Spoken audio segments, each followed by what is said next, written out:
नमस्कार दोस्तों, स्वागत है एक बार फिर से आपके अपने एजुकेशन चैनल एजुट्यूबर देव पर। तो दोस्तों, अपने असिस्टेंट प्रोफेसर एग्ज़ाम 22 तारीख से यानी कि बीते कल से शुरू हो गए। 2 घंटे एग्ज़ाम चला और लगभग 1.5 लाख अभ्यर्थियों ने फॉर्म भरा था। और आपको पता होगा कि ये अनिवार्य प्रश्न पत्र था, तृतीय प्रश्न पत्र राजस्थान का सामान्य अध्ययन, तो सभी को देना था। लेकिन दोस्तों, उपस्थिति केवल 32% रही। जी हाँ दोस्तों, अपने एसआई एग्ज़ाम की अगर हम बात करेंगे तो 45 से 50 के बीच रही थी। अपने कृषि पर्यवेक्षक की बात करें तो 79-80 रही थी, लेकिन इसमें बिल्कुल 32% रही है। अब इसका ये मतलब कतई ही नहीं है कि मेरिट कोई बहुत ही ज़्यादा कम चली जाएगी, ऐसा बिल्कुल भी नहीं है।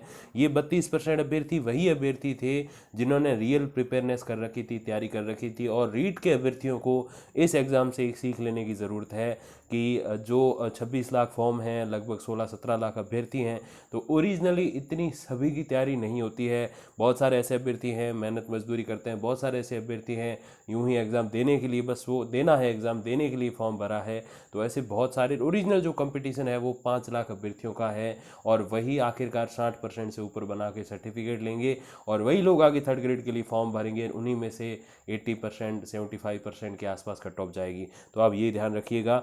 तो दोस्तों, बात करते हैं राजस्थान लोक सेवा आयोग की ओर से बुधवार को कॉलेज शिक्षा विभाग में सहायक आचार्य यानी कि असिस्टेंट प्रोफेसर, जिसको कॉलेज लेक्चरर यानी कि महाविद्यालय व्याख्याता या फिर प्राचार्य भी कहा जाता है, उसके लिए दोस्तों सामान्य ज्ञान के तृतीय प्रश्न पत्र का आयोजन किया गया। परीक्षा के लिए आयोग ने प्रदेश के संभागीय जिला मुख्यालयों पर 448 केंद्र बनाए।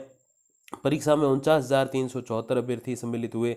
और जबकि 1,01,439 अभ्यर्थी आए ही नहीं, मतलब 1 लाख से ज़्यादा ऐसे अभ्यर्थी थे जिन्होंने फॉर्म भरा बट वो एग्ज़ाम देने नहीं आए। आपको पता हो तो मैं बता दूं, 75,000 लोगों ने पहले फॉर्म भरा था।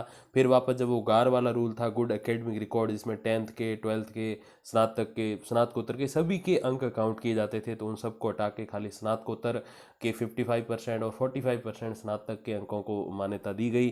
तो उसमें 75,000 फॉर्म थे, 75,000 और ऐड हो गए। तो यानी कि ओरिजिनल अगर 75,000 अभ्यर्थी भी देखें तो उनमें से भी खाली 50,000 ही जो है एग्ज़ाम देने आए हैं। अब परीक्षा के लिए 1.5 लाख अभ्यर्थियों को पंजीकृत किया गया था। परीक्षा में सम्मिलित होने वाले अभ्यर्थियों का कुल प्रतिशत 32.74 रहा है।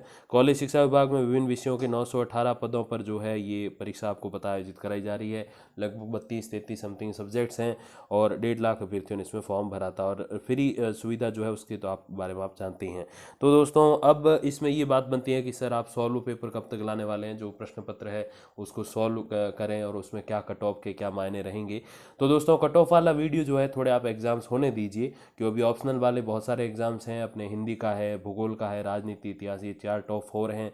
और जो टोटल 1.5 लाख अभ्यर्थी हैं उनमें से ऑलमोस्ट 60,000 जो अभ्यर्थी हैं, 60 to 70,000, उनके ये चारों में से कोई सब्जेक्ट है।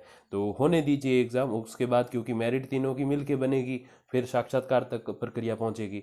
तो ये थोड़ा सा हो जाने दीजिए, फिर हम उसके ऊपर भी बात करेंगे। अभी थोड़ा कट ऑफ पे इतना जल्दी नहीं पहुंचेंगे कि बहुत कम उपस्थिति है या पेपर बहुत टफ है। तो आरएएस लेवल का पेपर है, ये आप ध्यान रखिए।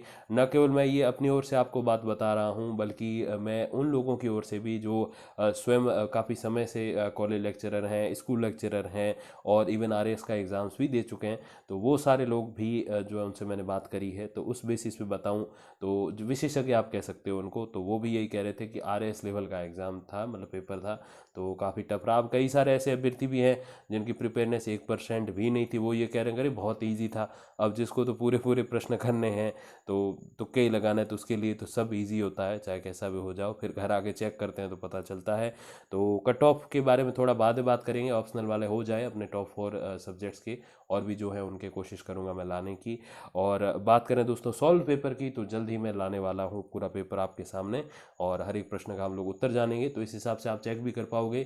फिलहाल मैं आपको यही सलाह दूंगा कि आप ये जो अभी पेपर हो गया आपके, तो इसको आप थोड़ा सा छानबीन करना या फिर इसके उत्तर ढूंढना या ये सारी चीज़ें करने की बजाय आप क्या कीजिए कि अगली जो परीक्षा है, अगली मीन्स अगर रीट है तो रीट, नहीं तो आपके जो ऑप्शनल के जो सब्जेक्ट के एग्ज़ाम होने हैं, आज अपने शायद हिंदी का था अगर मैं गलत नहीं हूँ, और भी जो आगे नेक्स्ट होने हैं, राजनीति का 29 को है, इतिहास का भी है, भूगोल का भी है आगे, तो उन सब की आप प्रिपेयरनेस करें। न केवल इसके बारे में सोचें कि यार मेरे तो 25% बन रहे हैं, मेरे 30 बन रहे हैं, 40-45 बन रहे हैं, 50 भी नहीं बन रहे, तो ये नहीं देखना आपको। फिलहाल आपको अगली जो एग्ज़ाम है उसकी ओर प्रिपेयरनेस, या यूँ कहें रिवीजन कह लीजिए, गैस पेपर सॉल्व करना कर दीजिए, ओल्ड पेपर जो है उनको थोड़ा देख लीजिए। तो ये आपको फिलहाल ध्यान रखना है।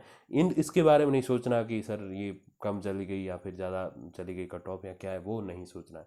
तो ये आप थोड़ा ध्यान रखिए और बाकी हो जाने दीजिए। और मैं समझता हूँ कि बहुत ही एक तरीके से वो कहते हैं ना कि इतना कोई ऐसा भी नहीं है कि बस सभी सेलेक्ट हो जाएं, और ऐसा भी नहीं है कि कोई भी मतलब बहुत कम लोग हों, तो ऐसा कुछ नहीं है। तो फिलहाल आपको इसके बारे में नहीं सोचना कि क्या है क्या नहीं, आपको नेक्स्ट एग्ज़ाम जो है हो जाए, आपके रीट अगर फॉर्म बना तो वो हो जाए और आपके ऑप्शनल वाले सब्जेक्ट्स के एग्ज़ाम हो जाए, फिर बिल्कुल आप थोड़ा सोच सकते हैं।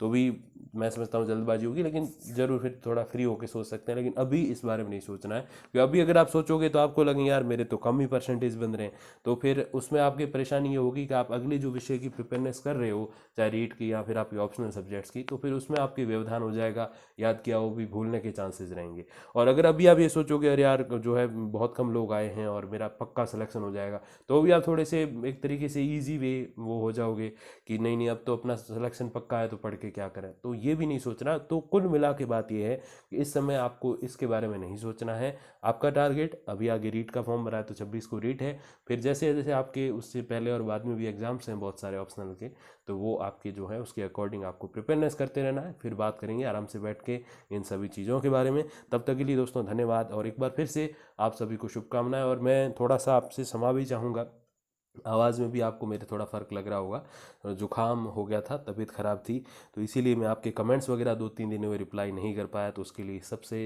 दिल से क्षमा चाहूँगा कि बहुत ही एकदम मेन टाइम है ये एग्ज़ाम वाला, और इसमें जब कमेंट रिप्लाई नहीं आता तो बुरा लगता है, लेकिन क्या कर सकते हैं, तभी तो ऐसी चीज़ें कभी ख़राब हो जाए।